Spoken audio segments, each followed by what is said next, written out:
Hi, welcome and thank you for listening to the Fearless Adventure Podcast. My name is Veerle and I'm taking you with me on a journey. In this podcast, I will give you a glimpse into my location-independent free life. I will tell you about the challenges of online entrepreneurship as a nomad, about finding the right mindset to grow, and how you can experience real freedom in your own non-nomadic life. My name is Veerle and welcome to Fearless Adventure. Hi there, I'm so glad that you're listening to another episode of the Fearless Adventure Podcast. And I can't wait to get started today with this topic that I have in mind. So let's dive in immediately, no chit chat, just go for it. I want to talk today about identities. It is a topic that I've been thinking about a lot in the last year, and I have referenced it a couple of times in the Dutch episodes already, but I want to dive deeper into it. And I don't have a clue where I'm going with this. I have to tell you that because sometimes I will say things and I'm going somewhere, but I don't know where. And probably I will figure some stuff out along the way. And I have been scribbling in my journal the last hour with things I wanted to say, even more than an hour. So I have all these notes, but I don't want to read them to you because I don't like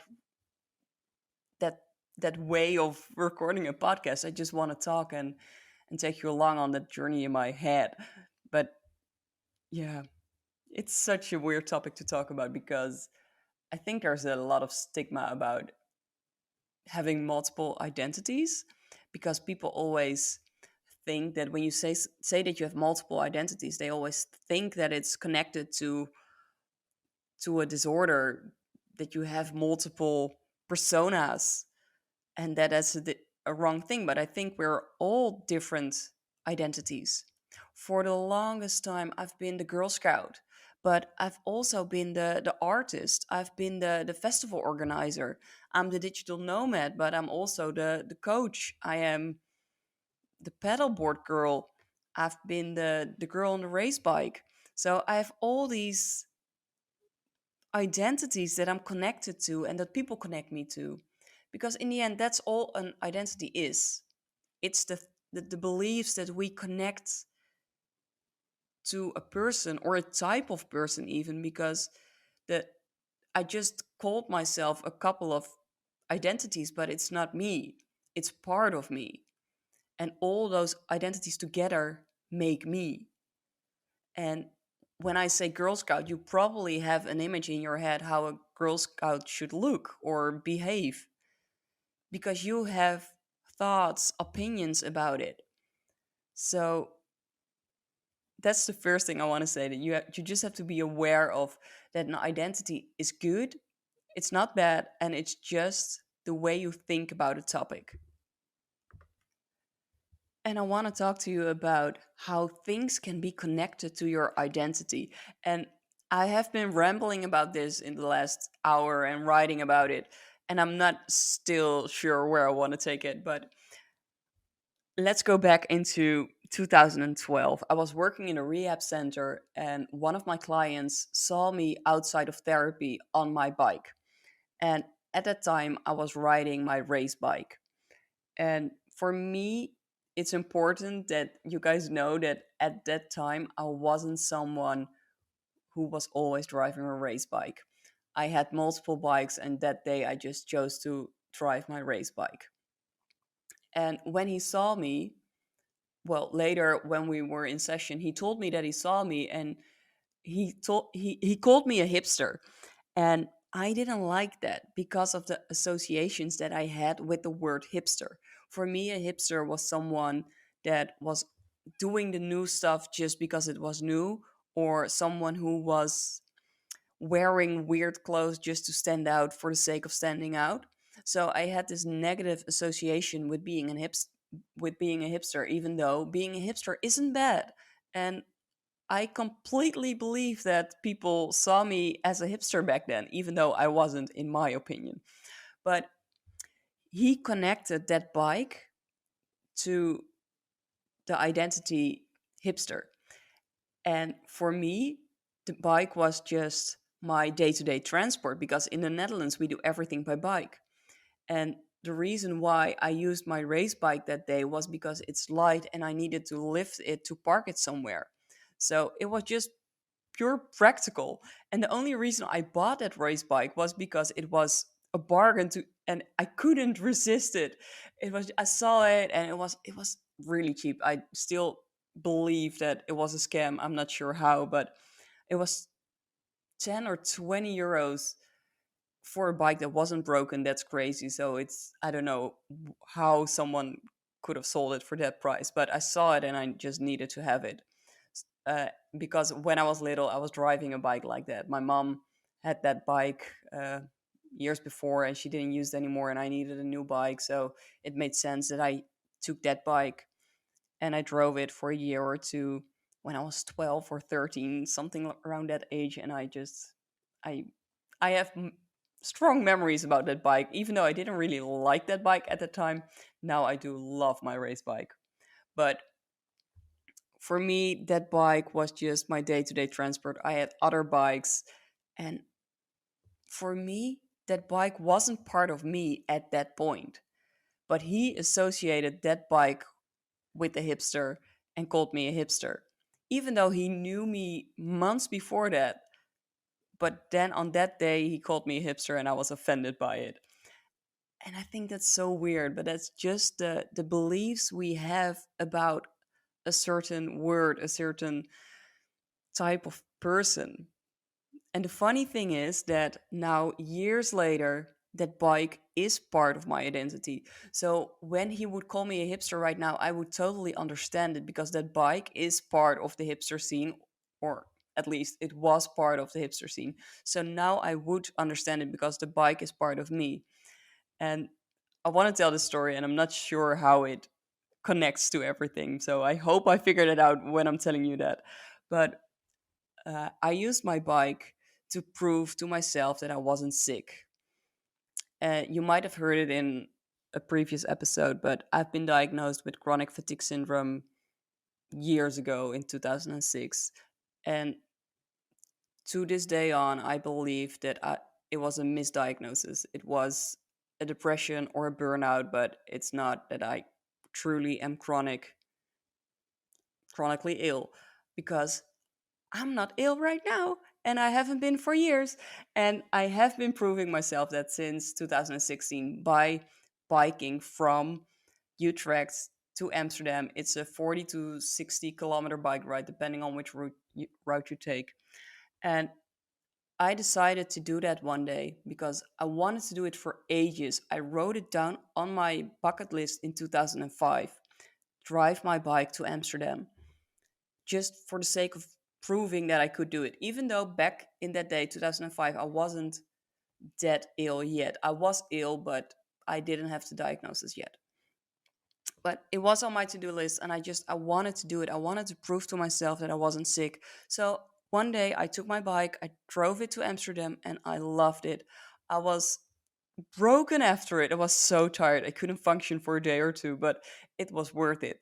And later on, a year later, I did it again. The year after that, I did it again. The year after that, I did it again. I proved myself right. I could really do it. And the last time I did it, I wasn't even that devastated afterwards. I was just doing fine and I could do lots of stuff afterwards. And the first time I couldn't do shit. So I really proved myself that I'm not sick anymore. I am a fit girl. I used my bike, the thing, to prove myself that I am a fit girl. So the fit girl was my new identity. Instead of being sick, and I have been the sick girl for a long, long time. As long as I can remember, I have have been having problems with fatigue. I know when I was in high school, when I was, I guess I'm talking about 2000, 2001, 2002. Yeah, because I used to skip classes a lot because I was too tired to function. So yeah, I definitely have been sick for years and years. And back then I acted like the sick girl. I always connected to the thought that I was a sick girl, and by believing that, I stayed the sick girl. And I think at one point, and I don't even remember what point, but I was so sick and tired. I like the word joke there. I was so sick of tired of always being sick and tired. So something within me shifted, and I healed myself, and I still don't know how I healed myself. I tell myself it has something to do with the vitamins that I took, or the I started running and I started moving a little bit more. And I think it's just a shift in my mind that I didn't connect with being the sick girl anymore, and I started to become the fit girl. I could do anything. I ran 5K, I ran 10K unprepared. So I could do all these things as long as I put my mind to it. But that's not why I wanted to share this story, because the reason why I wanted to share this story is that you can connect stuff, things to your identity. When you take my father, he has this blue Volkswagen camper van, and everybody knows that he has that camper van. So people associate it with him, and he loves to take his camper van to places and just camp out. And my mom doesn't love it that much, but she loves it. She just don't want to admit it, I guess. Sorry, mom. But my dad is associated with his camper van the same way as I am associated with my bike. People know that it's yours. When I see a blue camper van, I always immediately think of my dad. If I'm uh, at the Canary Islands or if I'm in the Netherlands, it doesn't matter. If I see it, I think of him, and I actually sometimes I think it's him, even though I know it can be him. It's just it's the how the mind works. You are so connected; those things are automatically connected to the person, and I guess that it becomes your identity. And stuff can be connected to you even though it is not you. All right, I'll go to another example, not of the things connected to your identity, because I think that is kind of clear now what I'm trying to say there, even though I'm not sure what I'm trying to say there. I want to talk about one of my recent experiences with letting go of an identity, because I have been this festival girl for the last 12, 13 years. Back in 2008, I started volunteering at a couple of festivals, and everybody knew me as this active girl who wanted to help, even though I was still sick, but still I could help because I set my mind to it and I scheduled it correctly. But I was this girl that loved volunteering at festivals, and I was really outgoing. Everyone connected festivals with me. And I knew that I loved the festivals. It was a whole world that we built together because I was always part of the builders. So we built up this whole world and it was our world. And that feeling that you have when you build something with a group of people that it's yours, that feeling, I loved it. But that feeling of building something all together, it was so addictive. And I knew that that's what I wanted to do as a job. So I became very focused on getting a job in the event sector.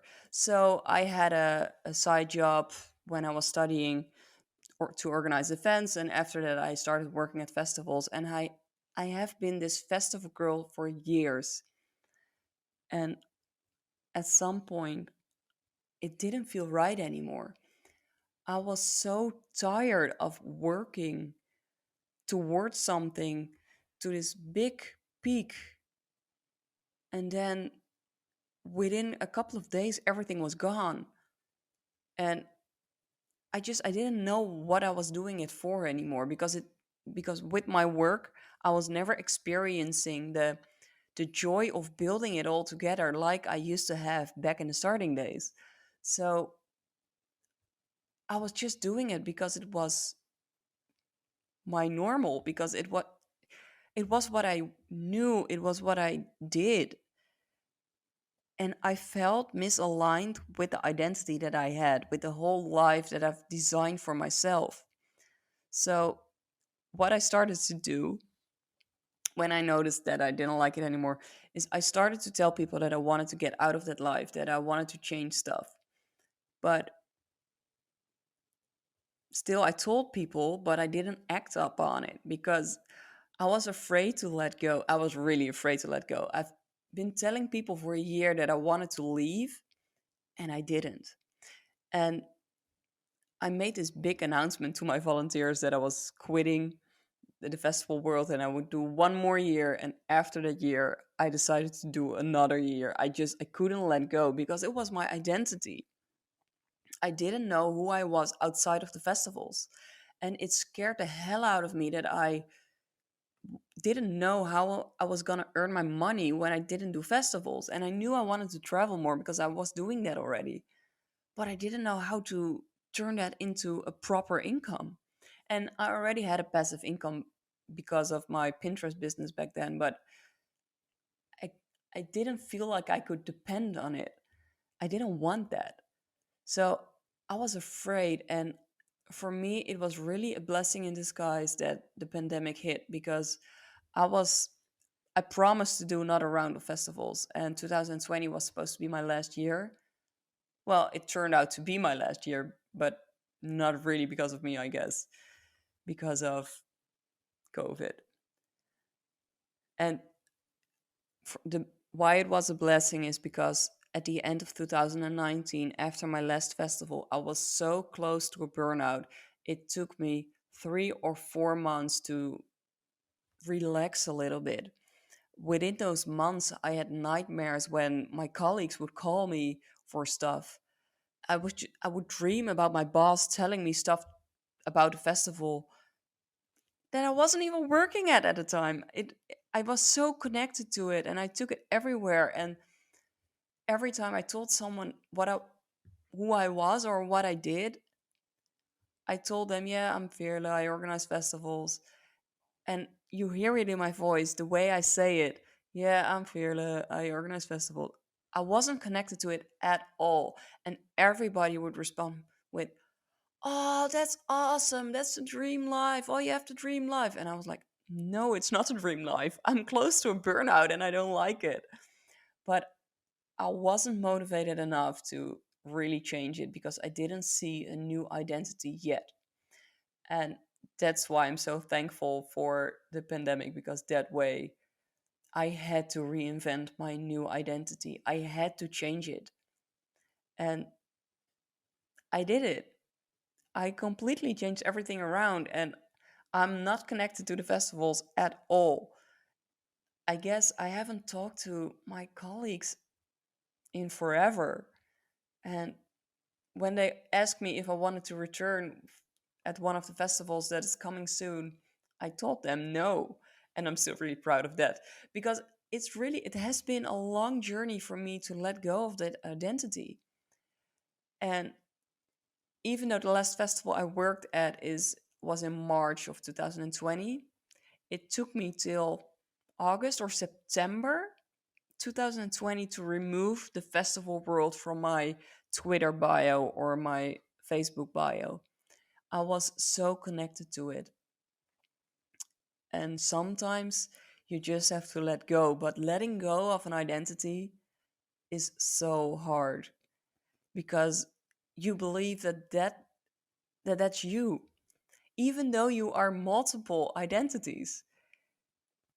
If you have this one big main identity, it's so hard to let go of that. And I've done it before because, like I said, I have been the Girl Scout and I have been the artist. I was the girl that painted everywhere I went. I had this pocketbook with me. I had my pencils, my paint. I painted paintings that people wanted to hang on their walls. And one day I just stopped. It didn't feel good anymore. And I know exactly which moment that was, and I think I mentioned it already on the podcast. I'm not sure. I'm not sure if it's in an episode that I aired, and I'm not sure if it's in Dutch or English, so that's not helpful at all. But the moment that I stopped painting is the moment that my grandmother died. She had Alzheimer's and she has been sick for a long time before she died. And it was such a draining experience, even though she was lovely and I loved going to see her, even though she hardly recognized us anymore in the end. it was just, it was mentally draining. And I know that my mom feels the same way if she hears this. And she died. And the best way to pay my tribute to her was make her a painting. So I did. And on that painting was my goodbye letter to her. And that is the last painting that I made that I was truly connected to. I did paint afterwards because we had this studio where we worked for a while, my mom and I, but I never made something that felt good anymore. So I don't have any of the paintings except one because I made it at a thing. But and I'm really glad I made that one. But the most heartfelt painting that I have is that painting. And I truly believe that the reason why I became an art therapist was to make sense of everything with the Alzheimer's of my grandma. And it makes total sense that I quit painting after she died. And the hard part is that after she died, I wasn't finished with my studies. So I had to keep painting, even though I knew deep down that I didn't like it anymore. And the funny thing is that with the festival world, I was afraid to let go of my old identity. And with the painter, I had to hold on to that identity because it was still part of my day-to-day life. It was my studies. I couldn't detach from it yet because then I wouldn't finish my studies. And I really needed to finish that because it took me forever. Yeah, but it's so funny that you have these identities and you want to let go or you have to let go and you can't because it's part of you. And I still haven't found a solution to it yet, but I guess for me the most important thing is that you are aware of what is part of your identity and how it serves you, because staying in the festival world didn't serve me in the end. The only reason that it served me was that people looked up to me when I said that I was organizing festivals. The rest didn't matter because the rest didn't feel good. I didn't like doing it anymore. And the only thing that I got out of it was my paycheck and the admiration from people. And that's not enough to build an identity on. So I want you to think about why it is that you are the identities that you are. What do you gain from it? And does it still serve you? Because that's the thing. You cannot have the same identity your whole life. And if you do have the same identity and you have had it for your whole life, then you're stuck. Because I believe that people have to grow. And in order to grow, you have to do new things. If you are the same identity your whole life, that means that you aren't exploring new things. And the funny thing is that my latest, well, no, it's not my latest. One of my main identities right now is the digital nomad. And I have felt so disconnected from it during COVID because I have been, most of the time, I've been with my parents, and because I I don't have a house because I am a nomad and I believe in my core that I am a nomad. But with the pandemic I couldn't travel, so am I still a nomad? And I have been struggling with that in the last year. And I know that because I wasn't traveling, I held my business small. I couldn't sell the course that I have about being a nomad. It's the freedom course now, and it used to be the Leven als Nomade, the Live Like a Nomad course. But I couldn't sell it because I didn't believe that at that point I was a nomad because I was living at my parents' house. I am living at my former home. So it didn't feel nomadic at all. And I didn't believe that I could sell it then. And I'm so happy to tell you guys that I am finally getting back on the road again. In 3 months, I will move back to Gran Canaria. And I love it. I can't wait to be back there and to have that freedom and finally feel like myself again, because that's really the moment I booked my flight. I felt like myself again because I finally got that part of me back that is so important to me. And I know that I won't be a digital nomad forever. I know that. Of course, I don't think that's possible. But for me, that doesn't matter because I am the identities that I am right now, and that's fine. It doesn't mean that I have to be the same identities in 10 years from now. That would be boring for me. I like it that I reinvent myself and that I can do whatever I want. That's really important to me. And I guess that has to do with my human design. And I still have to record an English episode about human design. So I will do that one day. But if you want to know more about that, just Google it and you will find so much information about your design. And if you want any help with it, send me a message and I will tell you a little bit, the little bits that I know. But it is just in my DNA that I reinvent myself and I go after all the things that make me feel good, and I love it. And that's just part of my identity. See, there are so much things that are part of your identity, and you can change that. If you're not happy with one part, change it. There's nothing wrong about that. Yeah, I guess that's the last note that I want to end this episode with. There's nothing wrong with changing your identity as long as it serves you. Yes. All right. Thank you for listening to another episode of the Fearless Adventure podcast. And if you want to know more or want me to talk about a certain topic, just let me know. I would be happy to record something if I feel like it.